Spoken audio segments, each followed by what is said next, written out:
καλησπέρα. Ήθελα να κάνω μια καταγγελία. Ναι. Εδώ πέρα στη Μαγούλα είναι προς το Θριάσιο. Κάνουν κάτι έργα εδώ πέρα με το δρόμο. Ναι. Και έχουμε μεγάλο πρόβλημα.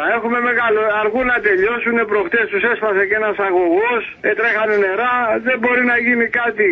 Όπα, κάτσε τώρα, γιατί μπλέκονται τα πράγματα. Δεν με νοιάζει τώρα που είστε φρακαρισμένος για τα έργα. Το ότι τρέχουν νερά μας ευαισθητοποιεί εμάς. Τρέχουν νερά, Μα γι' αυτό πήρα. Εμένα μου βάλε στο Sky. Είμαι γείτονας απέναντι. Τρέχουν νερά.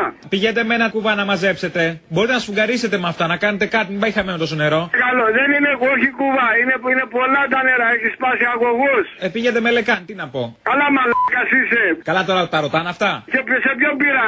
Το όνομά σου πώς είναι. Στράτος, Τζόρτζογλου. Θα σε γαμίσω. Έλα.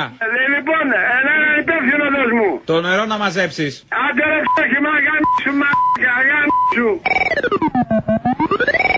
Καλησπέρα. Είχαμε ένα πρόβλημα εκεί στη Μαγούλα με τα νερά. Είχα πάρει εχθές, δεν ξέρω με ποιο μίλησα. Ναι, και. Δεν ξέρω με ποιο μίλησα. Έχουμε πρόβλημα με νερά, με έργα. Πού μπορούμε να μιλήσουμε, να έρθουν οι κάμερες εκεί πέρα να πούμε το πρόβλημά μας. Και μένει στη Μαγούλα. Μάλιστα, εκεί πέρα προς το Θριάσιο του δρόμου. Ναι, και τρέχουν τα νερά. Έχουν σπάσει ο αγωγός, μας καθυστερούν κιόλας.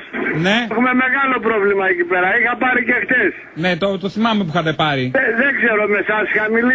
Έχουν σπάσει τα νερά της Μαγούλας, εγώ αυτό κρατάω. Ναι. Ετοιμόγενη Μαγούλα. Τι ετοιμόγενη βρε μαλάκας, είσαι πάλι. Ποιος είναι. Δεν σου είπα να μαζέψεις τα νερά με τον κουβά. Τα μαζεύουμε τόσο.